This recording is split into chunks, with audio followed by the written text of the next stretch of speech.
Hey, Howard here at 82 Maple, and just so that I can take a moment to invite you to come along with Coral and me on one of our very favorite types of adventures, road trip.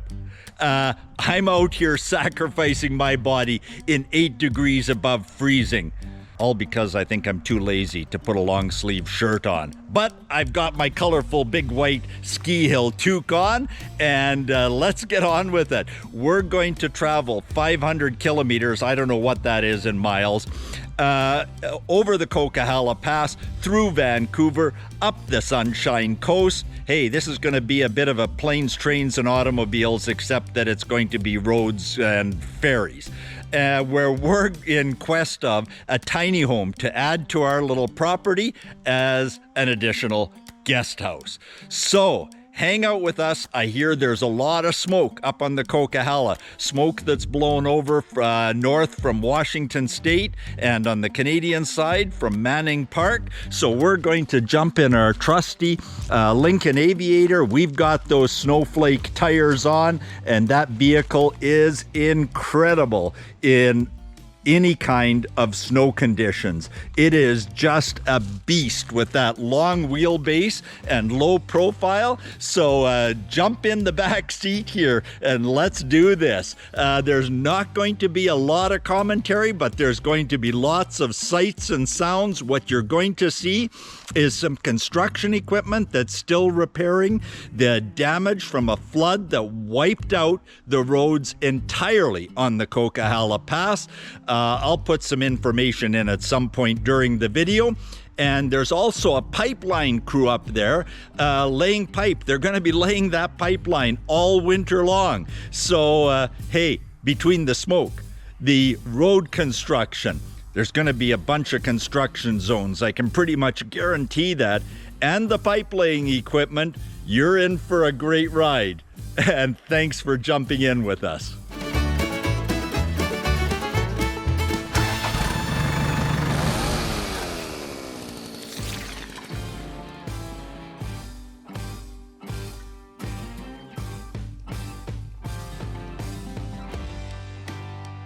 Well, here we are, 90 minutes into our little journey, and we've just come off of what is called the Coquihalla Connector and are now officially entering the Coquihalla Pass.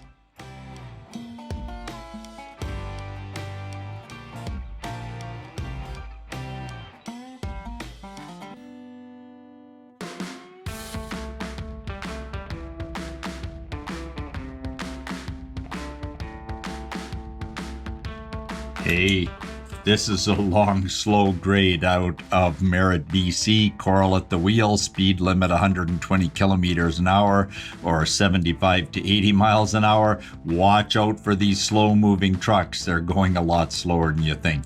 Coral's a pro, pedal to the metal, and she can hang in the left lane all day without impeding anyone.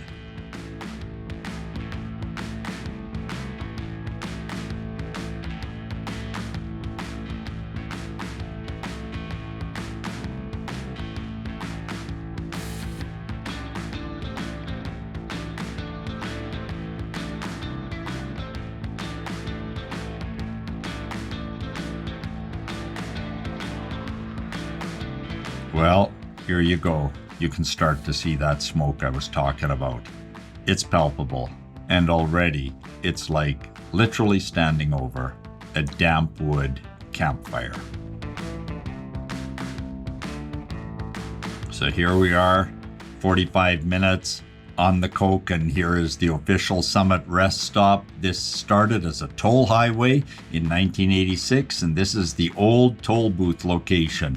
We're at 4,100 feet of elevation. This location is 56.7 kilometers or about 35 miles from Hope, BC, and a full 4,000 foot elevation gain. We're gonna drop down into Hope here. More on this in a couple of minutes. Now, this is probably one of about 10 construction zones we encountered. I literally lost count. And because Maybe because I only have a grade 11 education and I didn't learn to count beyond that. Now, if you're noticing something weird or wonderful about the videography, it's because I'm for the first time ever trying out an Insta360 3X camera. It's kind of weird, but my editor will at some point in this video give you a bit of a sense of how it grabs a full 360-degree view that one can then edit as you please. Meanwhile, while you're videoing that amazing wilderness footage, if you happen to buy one of these and you're on the trail, even if you don't see it, the camera will forever capture the footage of that bear that got you from behind. Here at 82 Maple, hey, we're looking out for you. We think a lot about legacy and lifetime memories. Gotta try one of these cameras. It's just a ton of fun. And meanwhile, that rock face that you just seen over on the right, wow, just love it. And now we're coming up on my favorite brake check of anywhere we've traveled. This place gets super busy at lunchtime and just about any other time too. You'll see why.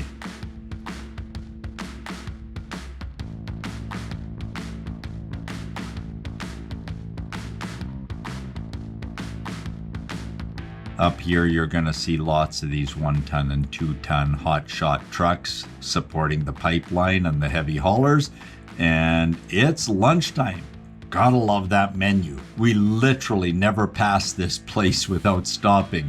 Our favorite is the breakfast burrito. And let's keep moving now. Whatever goes up must come down, and what you're going to see is the slope where all the fun happens. If you've ever watched the TV series, something like 10 or 11 seasons, I think, Highway Through Hell with Jamie Davis and Al Queering, this is the slope where literally there's too much fun during the winter. This is also the hill that I slugged up on my mountain bike one day a few years back when I undertook the 35 miles from Hope to the toll booth that was there back in the day. I collected a $0 receipt at the toll booth just to prove I actually did it, and then I coasted back down into Hope. Had numerous close calls with people towing travel trailers and them not realizing that the trailer is wider than their SUV, and being totally oblivious as they brush their travel trailer by about 4 inches away from my handlebars. You know what? That's an experience you only do once. Did I mention that the shoulders up on the grade are not over width? They're pretty narrow, actually. I don't think I actually walked for about 3 days after that little excursion. I thought I was in shape, and I was. Just not for that particular adventure. Runaway lanes on the right, and yes, they do get used more than you think. And hey, the Great Bear Snow Shed that we're coming up on is 920 feet long and is one of the longest snow sheds in North America. It was opened in 1986, just in time for the 1986 World's Fair that was hosted in Vancouver. And literally dozens of these maintenance trucks like we just passed supporting the activity up here. But look at that smoke. We're actually driving through it now, but this little Insta360 with all of its amazing technology is filtering out all of that haze. I'm impressed, except that I wanted to actually show you what we're driving through. It's like heavy fog, albeit smoke, not fog. Gotta be a setting for this camera for the real unfiltered world. Some technology, hey, it's just too good.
Whoa, I've actually never seen it this bad. And because I've got the passenger side window open just a little bit for the Insta360 and the selfie stick, we're actually sitting in this vehicle coughing and mildly choking because of the smoke. This has got to be tough on the crews up here.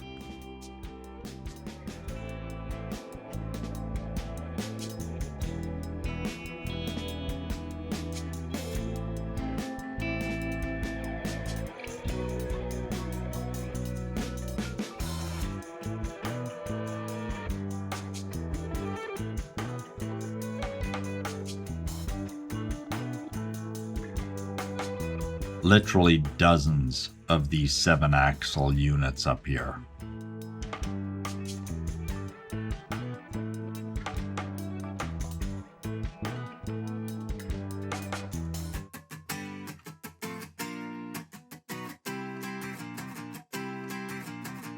Here's just a little bit of the flood devastation that wiped out bridges and more up here in 2021, causing a complete road closure for weeks and weeks. Coming up on some cranes. There's at least, well, there'd be more than half a dozen of these up here. Probably a dozen, half of which are obscured from highway view.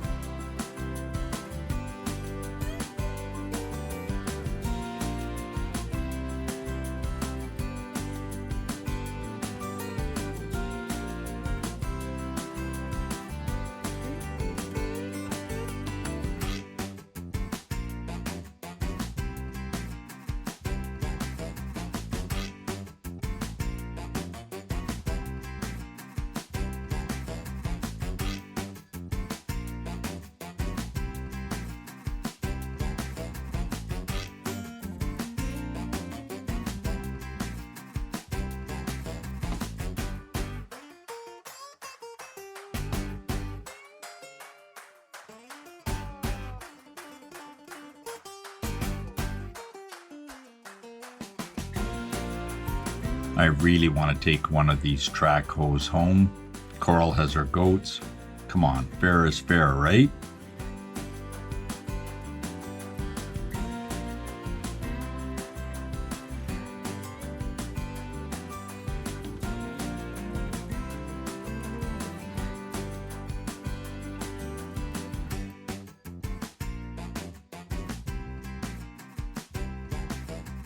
What's going on here?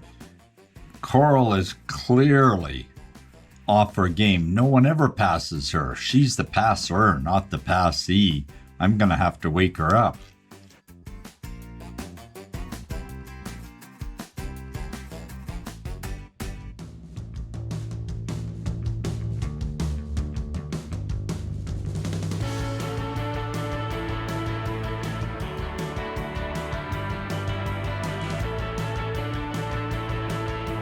These construction zones are literally never ending. Just kidding. Here's to progress, and I'm grateful.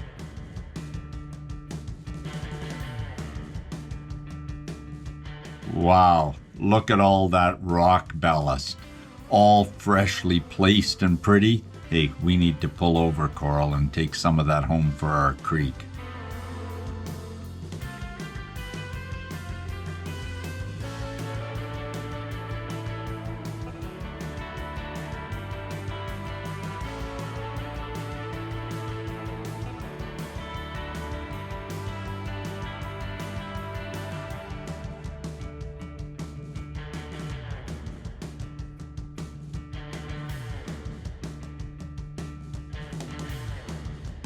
Well, here we go. I promised you a 360-degree view. And I don't know what the technology is, but this camera just splices it all together. Enjoy.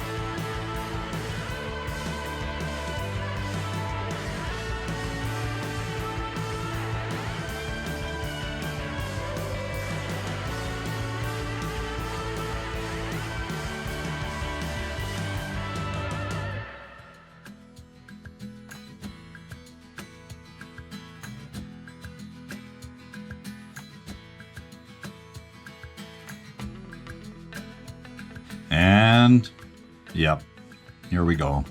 Vancouver traffic on our way to the ferry. We've got no reservation, but we have food and water. Ferry delays due to staff issues. Hope we don't have to camp out more than 4 or 5 hours.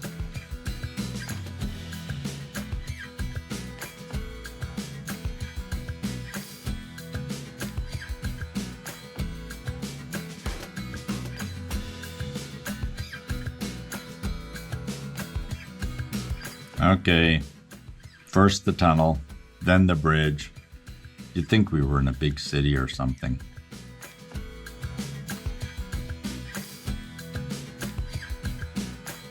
And only half the people passing on the right think I'm weird holding this Insta360 selfie stick out of the window.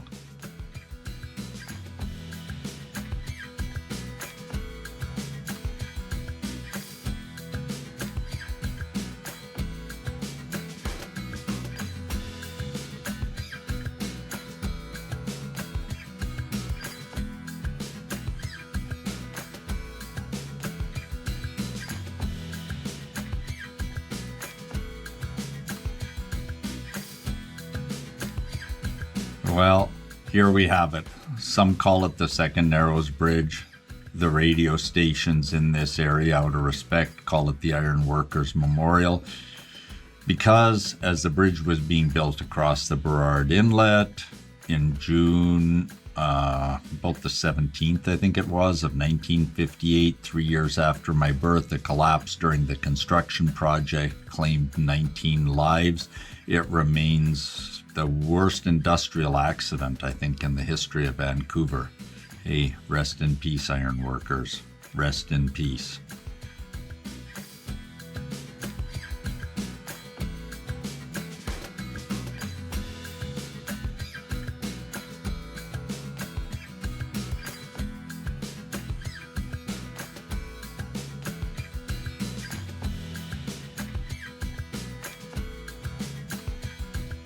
Hey, incidentally, part of the Vancouver annual marathon includes a leg across this bridge. The slope is such that on the downhill part, the part that we just came up and entered first, friends of mine have lost multiple toenails going down that. That's at about the 20-mile point in the 26.2-mile marathon. And hey, we're getting close to the ferry. Well, a little bit to go. Yep, this is the road to Whistler and Blackcomb, our favorite ski hills.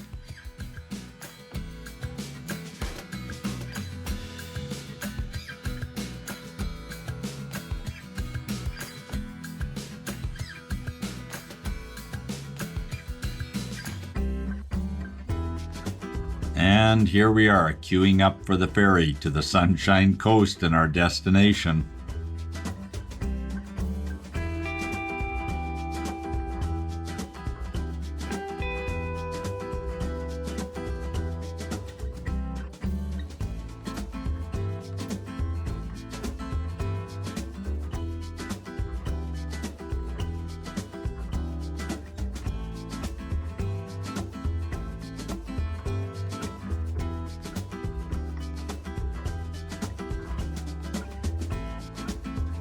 I cannot believe it. We made the ferry, no delays. We're rocking it. Here we come. That ferry worker back there was looking at my selfie stick pointing out the window and going, does this guy need the overheight deck or something?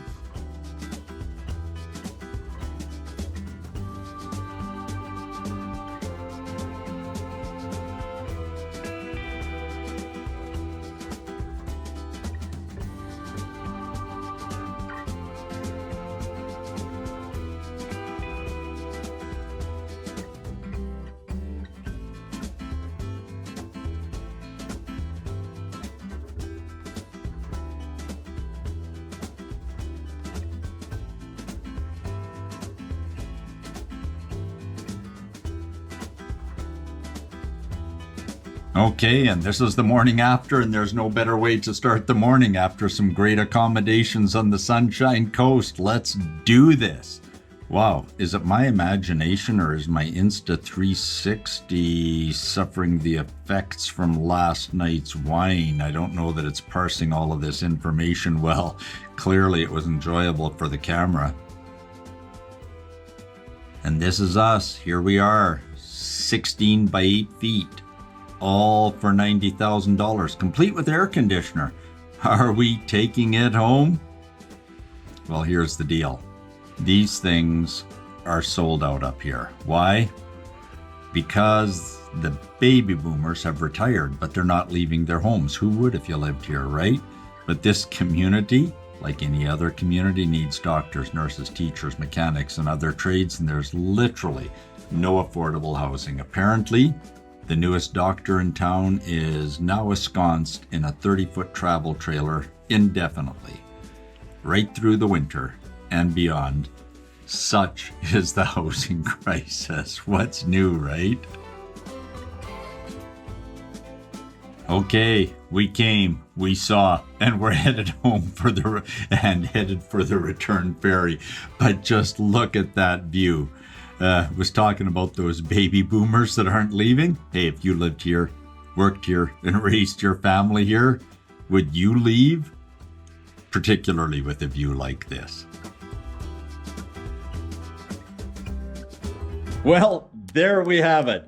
Thanks again for jumping in and coming along for the journey. It was a pleasure to have your company. And as you notice, there was no tiny home in tow. Given the price and given what we're looking for, I think it's time to sharpen up another sawmill blade and make it happen. We'll keep you updated. And speaking of updates, for those of you that have been following the channel and the forest project, there's the root burl that I dug up quite unexpectedly. It's drying here right above the fireplace and right beside one of my very favorite pieces of art. Man, doesn't that look like a little cozy setup? I love it. Just to give you one other quick update, again, if you've been following along, there are no more glasses. Cataract surgery resulted in 20/20 vision for the first time since I think I've been 8 years old. And wow, it's going to take me a lot longer to sign any documents going forward. I can actually read all the fine print. But stay tuned for more updates. Again, thanks for being part of the journey. And if you have any suggestions or otherwise comments about tiny homes and such, or about the smoke up on the Coq, the developing pipeline, etc., hey, stay tuned, more to come. We're redoing the trip in about 3 weeks, and the smoke is going to be replaced with a bunch of snow, and that should be exciting. We'll see how the pipeline workers are handling it. Stay tuned.